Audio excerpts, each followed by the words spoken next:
Ang buhay parang gulong lang din yan. Kat anong lubak o butas man yan. Ang madaanan patuloy pa din yan sa pagulong. Kaya kung mababasa ang mensahe nato, huwag kang mawawalan ng pag-asa. Dahil lahat naman, tayo may kanyang problema. Huwag lang tayong bibitaw at susuko. Dahil lahat ng mga problema natin ay may mga katapusan, magugulat na lang tayo isang araw. Nalagpasan na natin ang ating problema. Huwag lang tayo sumuko at tumigil na manalig. Hayaan nating panahon. Gumawa ng ating kapalaran. Magpatuloy lang tayo sa buhay at gumawa ng mabuti dahil walang hiling na hindi natutupad.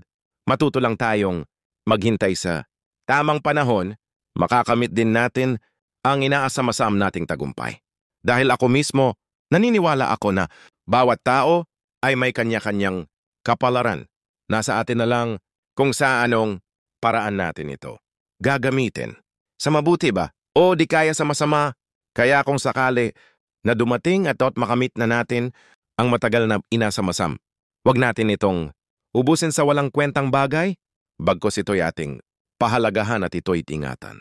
Dahil minsan lang, dadaan ito sa buhay natin. God bless.